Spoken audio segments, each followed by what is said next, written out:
তাতে বহুত কৰিব পাৰে এখন জুডিচিয়েল মিউজিয়াম কৰিব পাৰে বা ইন্টাৰনেশনাল আৰ্বিট্ৰেশন সেন্টাৰ হ'ব পাৰে কাখতে গেস্ট হাউস হৈছে কনভেনশন হৈছে সো অসমক আমি এখন ইন্টাৰনেশনাল আৰ্বিট্ৰেশনৰ কাৰণে এটা ডাঙৰ সেন্টাৰ কৰি গঢ়ি তুলিব পাৰো ভাঙাৰটো প্ৰশ্ন নুঠে আৰু সেই বিল্ডিংটো হাইকোৰ্টটো ইমান সুবিধাজনক নহয় কিন্তু গুটেই ইন্টাৰনেশনাল আৰ্বিট্ৰেটৰ বিলাক আমি ইয়াত বহুৱালে বহুত দেশ বিদেশৰ কোম্পানী আৰ্বিট্ৰেশন বিলাক ইয়াতে কৰিব তাৰ পিছত গুৱাহাটী হাইকোৰ্টখন দেশৰ অতি পুৰণা হাইকোৰ্ট বহুত জাজমেন্ট আছে আমি ইয়াত লাইব্ৰেৰী মিউজিয়াম এটা কৰিব পাৰো বহুত সম্পত্তি আছে এটা মেইন বিল্ডিংত এটা ৰুমত লাইব্ৰেৰী এটা বনোৱা আছে তাতে আমি ডাঙৰ কৰি লাইব্ৰেৰী বনাব পাৰো গতিকে সেই বিল্ডিংটোৰ আৰু চৰকাৰী বিল্ডিংটো কতো এনে ৰখি না যায় গতিকে চৰকাৰী বিল্ডিংটো আমাক লাগিয়ে থাকে গতিকে তাতে কোনো মই নাভাবো যে হেতু বিল্ডিং কি হ'ব হেতুলৈ আমি চিন্তা কৰাৰ প্ৰয়োজন আছে বহুত ভাল কামে হ'ব তাৰ পৰা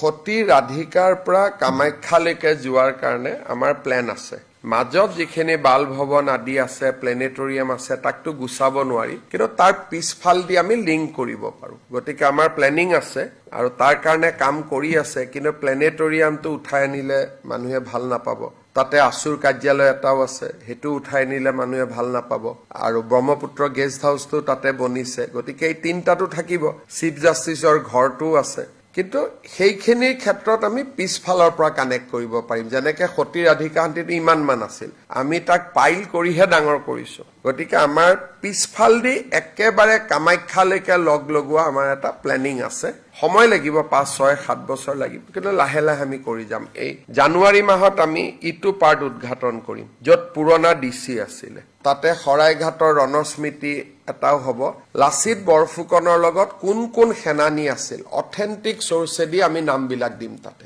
লাচিত বৰফুকনৰ যুদ্ধত নদাই ভদাই এনেকুৱা কৰি বহুত সেনানীৰ আমি সেনাপতিৰ নাম আমি নাজানো গতিকে সেই গুটেই বিলাকৰ নাম এটা স্তম্ভত অংকিত হ'ব আমাৰ লাচিত বৰফুকনৰ লগত একেলগে যুদ্ধ কৰা 140 গৰাকী বীৰ সেনানীৰ নামো শৰাইঘাট ৰণস্মৃতি কেন্দ্ৰ তাতে আমি লিপিবদ্ধ কৰিম অলৰেডি বনি আছে 140 জন অথেন্টিক যেটো আহোম সমাজৰ পাণ্ডুলিপিত লিখা নাম অথেন্টিক নামখিনি আমি লৈছো এইখন আমি জানুৱাৰীত আমি উদ্বোধন কৰিম এতিয়া ডিসি অফিসটো ৰূপনগৰ যাব বিল্ডিং আমাৰ হৈ গল ফেব্ৰুৱাৰীত আমি ষ্টাৰ্ট কৰিম কমিশনাৰ অফিস ইয়াত হল ডিসি অফিস ইয়াত হল গুটেবিলাক ধুনিয়াকৈ সেভ হৈ গৈ আছে হেঙাবাৰী বিল্ডিংটো খাদী বৰ্ডৰ গতিকে আমি ভাড়াহে লৈ আছো গতিকে খাদী বৰ্ডক আমি ঘূৰাই দিব পাৰো নহলে আৰু কোনবা গভৰ্ণমেণ্ট অনুষ্ঠান আহিলে তাত আমি ৰাখিব পাৰো হেতু আমাৰ বিল্ডিং নহয় হেতু খাদী বৰ্ডৰ বিল্ডিং